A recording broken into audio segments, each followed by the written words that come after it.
Okay, so this sundial here has been situated, well, I can't guarantee it's been situated in the same spot, but it was erected in 1630 according to the literature here by a chap called John Milne, the designer.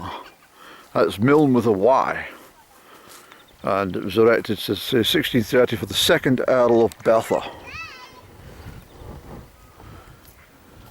I'm not sure exactly what happens with all these different segments, but I'm pretty positive it must have some something to do with time itself, with the sun shadows. I mean, the Egyptians were very good about this sort of stuff. They were miles ahead of everybody in regards to the astrology and all things historic, esoteric. Sorry, not historic, esoteric. Could be history. Egyptians were history, for goodness sake, Andrew. But I see a Roman centurion here. I must have a bit of a chat and see what the hell he's doing here.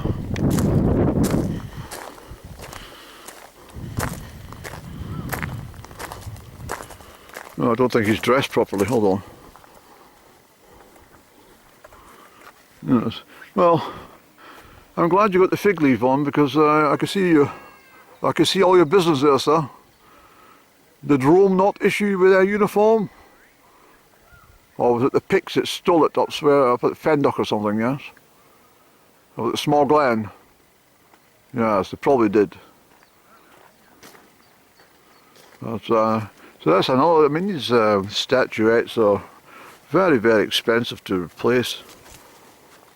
And, I mean, they're pretty priceless, to be honest. Look at this trees, Andrew. I mean, the gardener who took care of all this has done such a superb job. I like this. This is also very Roman in design, isn't it? The Romans liked water, didn't they? They liked to, have their feet wet often. I have to say it's so stunning, this place. It really is. I mean, I've only been here for 20 minutes and I'm already lost in the midst of everything. I'd rather hedge my bet, Andy, that's maple rather than a sycamore. Very similar, aren't they? Yes, that's a maple leaf, Andy.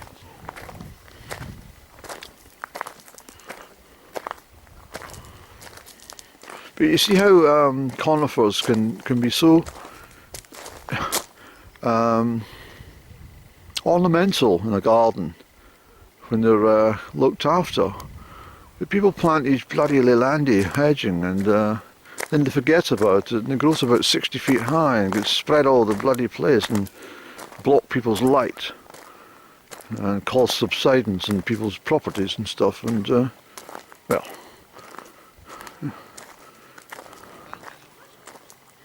I think that's a glorious picture, that, Andrew. Isn't that wonderful? I like that picture, Annie. It's beautiful, really beautiful.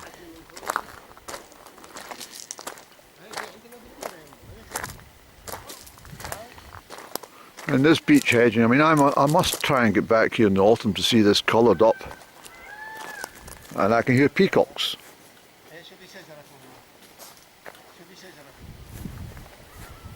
I can hear the peacock, Annie. I'm just going back along. There's a lot of people from the Middle East here, actually. Nothing wrong with that, but makes you feel like you're in the Middle East, actually. Turkey, so yes. So I mean, even something as simple, that's definitely maple, but even just something as simple as that tree, look how it's formed its own shape and angle to the elements, and that is it's got such fantastic structure. Lovely. Hello. And when we look across here, we see the different colours of the conifers and the. It's breathtakingly beautiful, isn't it? It's absolutely wonderful. I asked if her ladyship was in residence, but no, she's not. She's got a big estate down near Sandringham, I think, quite near the Royals, and so she spends a lot of time down there. I think she comes back up in August for the grouse shooting. I think she likes that time of year. It's a bit like the royal family themselves. Tradition means that they always want to be at Balmoral in August and September. And who can blame them, because that's a lovely time of year up at that part of the world. I'm not very keen on the cairngorms, to be honest. It's the East Cairngorms and stuff, and both Speyside and Deeside don't really do it for me, to be honest. Not really, not in comparison with the west coast of Scotland, the northwest at least. But so we'll go along. I think we'll find something along here. The only thing I've found fault with, well, we've got some weeds here. Although, I will tell you something. We might look at this as a weed, ain't? But let's pick one.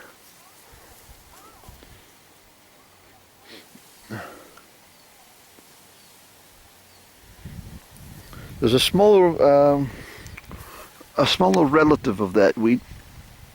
It's called the pineapple weed. It's got little yellow,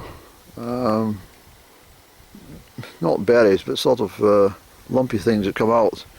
If you squash them, they smell like pineapple. They're lovely. They are edible.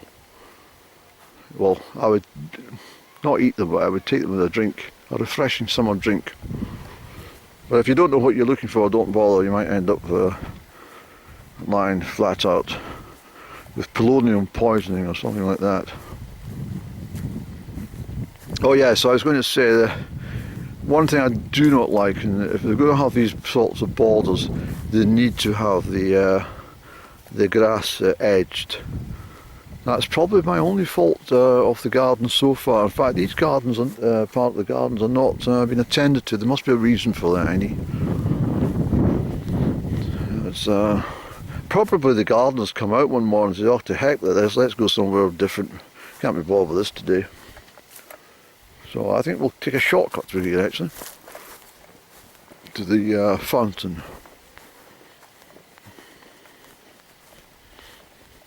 But I'm totally immersed in this beauty. I mean, look at the size of that conifer at the back there. Can you see that?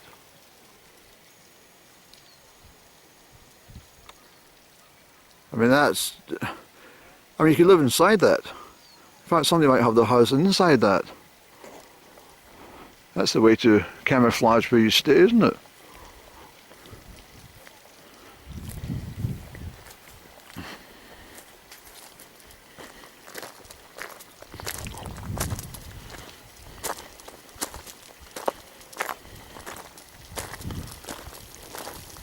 Yes, there's a lot of tourists here today.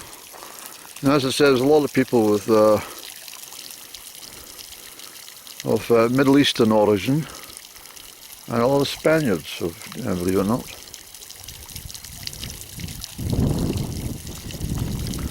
Here's another chap that's not dressed for the occasion. The hell is his clothes? Oh, they're covered up. Ridiculous.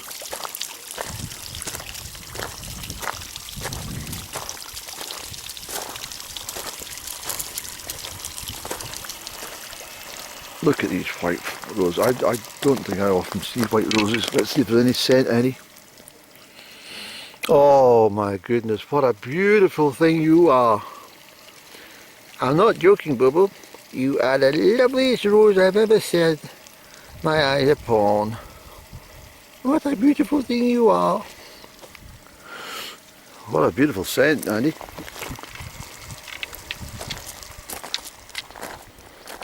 I brought my cane in case you wondered if that's my stomach rattling.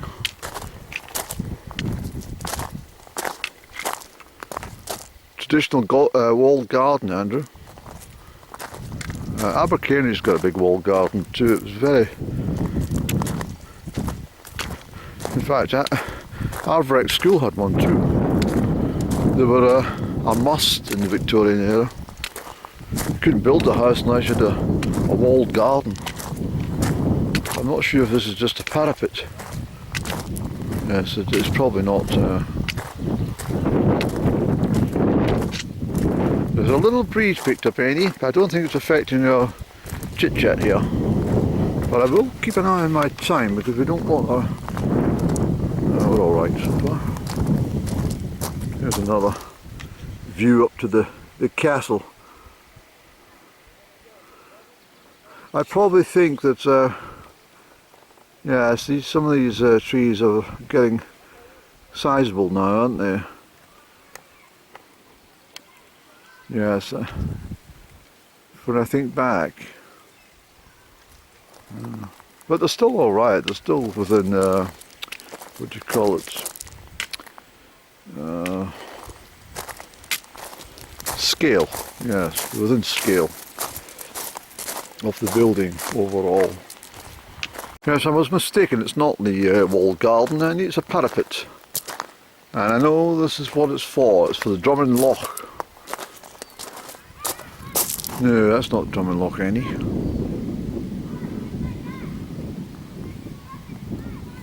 No, Drummond Loch's a bit much larger than this, sir. Which way will we go, Andrew?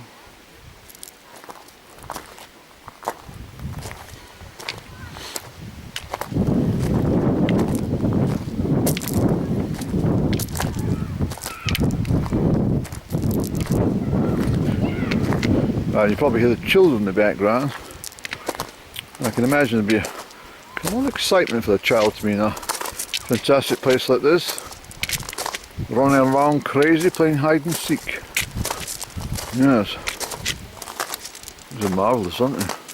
Now, which way we go, Annie? We seem to be getting a wee bit away from the gardens here. I hope they don't set any dogs on me.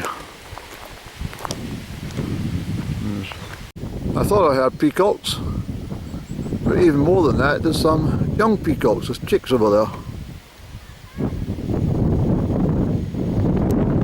There they go.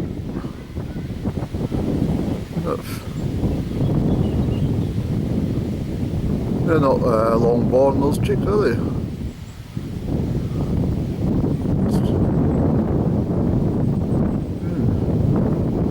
Wonderful.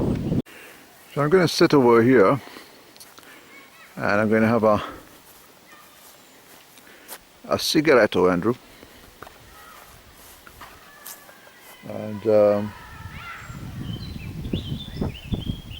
I think what we might do as well, Andrew,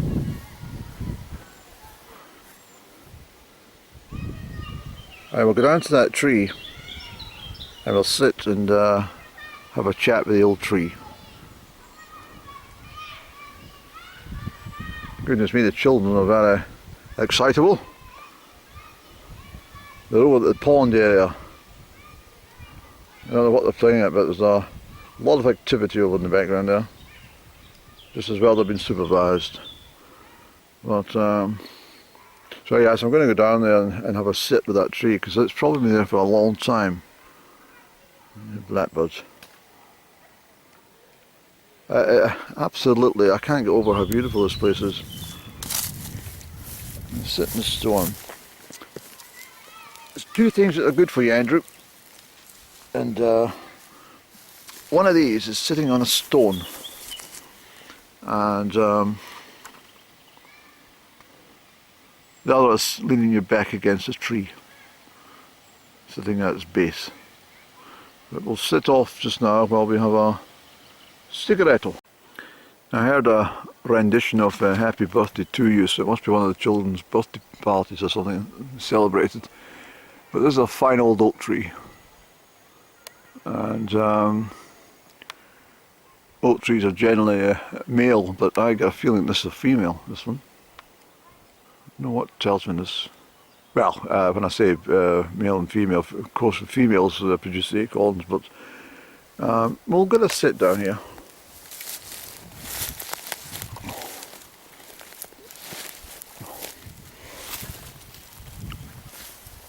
And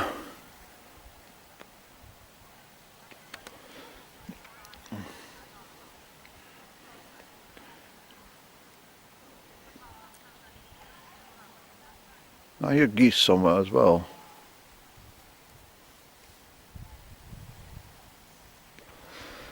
I think the truth of the matter that the landed gentry,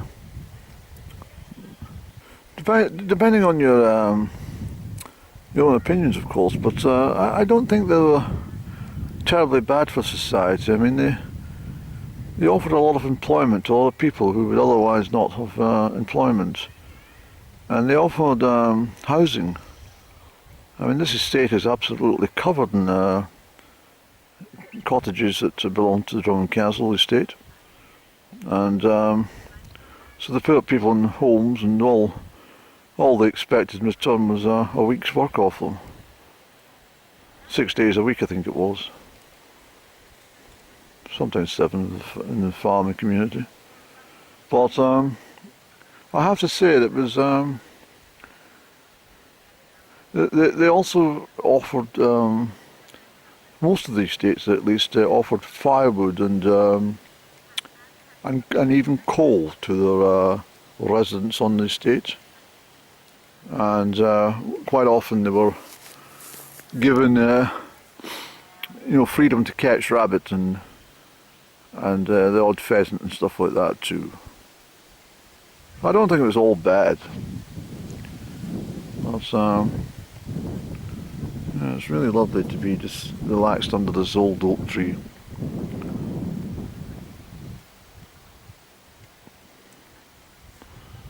Yes, it's very nice, Andy, here. I can hear the plains of Strathallan. There's one place I'd like to see closed down completely. It's the Menace. Every day there's a sunny day they come up. The pilots are extremely selfish, I'm afraid. And they take to the skies, and everybody in Strathallan's got to stop reading their book or their Kindle. They've got to cease gardening or afternoon tea on the lawn because of these pilots and the single-seat aircraft that float around Strathallan on sunny days. But we've sat here. I'll have a little chat with the oak tree. I won't do this on camera.